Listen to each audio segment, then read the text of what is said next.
امریکہ اور پاکستان کے تعلقات میں مالی اور دفاعی امداد کافی اہمیت کی حامل رہی ہے۔ حالیہ کچھ سالوں میں پاکستان کے لیے امداد کے حوالے سے امریکہ کی پالیسی میں کچھ تبدیلی دیکھی گئی ہے۔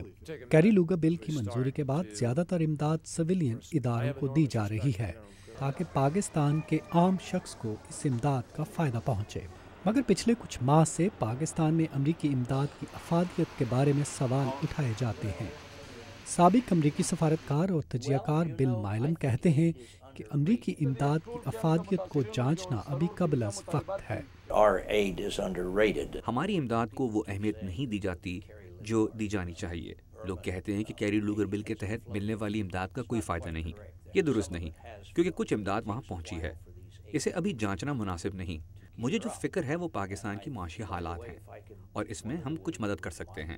اگر کانگریس پاکستان کی امداد بند نہیں کرتی تو یہ بہت اچھا ہوگا، کیونکہ پاکستان کو اس کی بہت ضرورت ہے۔ آپ جانتے ہیں کہ پاکستان کی معیشت افراط زر کی وجہ سے تباہی کی طرف جا رہی ہے۔ حالیہ تاریخ میں پاکستان میں آنے والی قدرتی آفات سے نمٹنے کے لیے سب سے زیادہ امداد امریکہ نے فراہم کی تھی۔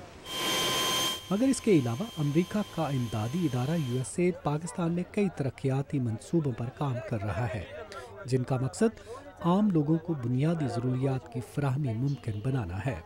ان میں بجلی پیدا کرنے کے منصوبے، صحت عامہ اور تعلیم کے شعبوں میں تعاون شامل ہے۔ معروف امریکی صحافی اور مصنف اسٹیو انسکیپ: میں نے امریکی حکام کو کئی بار کہتے سنا ہے کہ وہ پاکستان میں امداد زیادہ مؤثر طور پر خرچ کرنا چاہتے ہیں، اور امریکی انتظامیہ میں اس معاملے پر کچھ سالوں سے بحث جاری ہے۔ شاید کچھ لوگ یہ سمجھتے ہیں کہ امدادی رقم خرچ کرنے کا عمل سست ہی ہونا مناسب ہے، کیونکہ یہی دانش مندی ہے۔ اگر تیزی سے رقم دی جائے تو اس میں غلطی کا امکان زیادہ ہوتا ہے۔ اس حوالے سے دونوں طرف پریشانی سمجھ آتی ہے، مگر یہ پروگرام ایسے ہی ہے جس کے نتائج سامنے آنے میں وقت لگتا ہے۔ اسٹیو کہتے ہیں کہ پاکستان اور امریکہ میں امداد کے حوالے سے عدم اطمینان کی وجہ یہ ہے کہ امریکہ امداد کے جلد نتائج دیکھنے کا خواہش مند ہے، اور پاکستان چاہتا ہے کہ امداد کی فراہمی میں تیزی آئے۔